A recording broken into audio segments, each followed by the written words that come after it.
L'intelligence artificielle est souvent présentée comme une révolution propre, immatérielle, presque magique. Mais derrière les algorithmes et les promesses, il existe un coût, bien réel. Derrière chaque requête, chaque image générée, chaque prédiction, il y a des machines, des métaux rares, de l'énergie et des choix humains. Entraîner une intelligence artificielle demande une puissance de calcul colossale.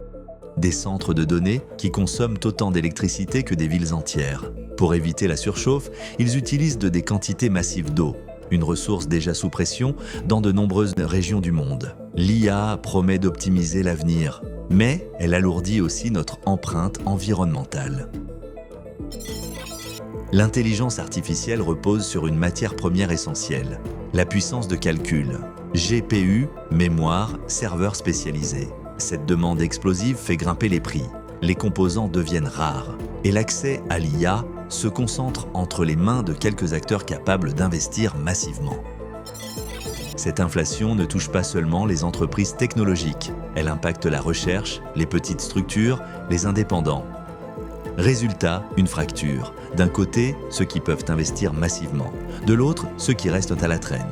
L'IA creuse les inégalités qu'elle promettait de réduire. Une autre inquiétude émerge. À force de déléguer réflexion, mémoire et créativité, risquons-nous de désapprendre, de penser moins, parce que la machine pense à notre place?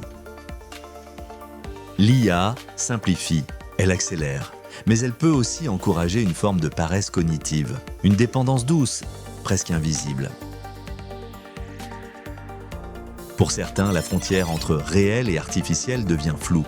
Voix synthétiques, images truquées, récits générés. L'IA peut nourrir angoisse, confusion et parfois de véritables psychoses. L'IA ne crée pas la psychose, mais elle peut l'amplifier, surtout dans un monde déjà saturé d'informations. Les réseaux sociaux sont déjà saturés. Textes, images, vidéos, une bouillie de contenu généré par des machines, pour des machines, et l'humain qui peine à émerger. Enfin, l'argent. Investissement massif, valorisation délirante. Certains y voient une transformation durable, d'autres une répétition des bulles passées. Quand les promesses dépassent les usages réels, le risque d'un retour brutal devient réel. L'intelligence artificielle n'est ni bonne ni mauvaise, mais elle amplifie tout, le progrès comme les excès. La question n'est pas seulement ce que l'IA peut faire, mais ce que nous sommes prêts à sacrifier pour l'utiliser. L'intelligence artificielle n'est pas autonome. Elle reflète les priorités de ceux qui la conçoivent. Elle amplifie ce que nous sommes déjà, nos ambitions, nos aveuglements, nos contradictions. La question n'est pas de savoir si l'IA est une menace ou une solution. La vraie question est, quel futur voulons-nous construire avec elle? Un futur guidé par la course, la peur et la dépendance, ou un futur choisi, réfléchi et assumé?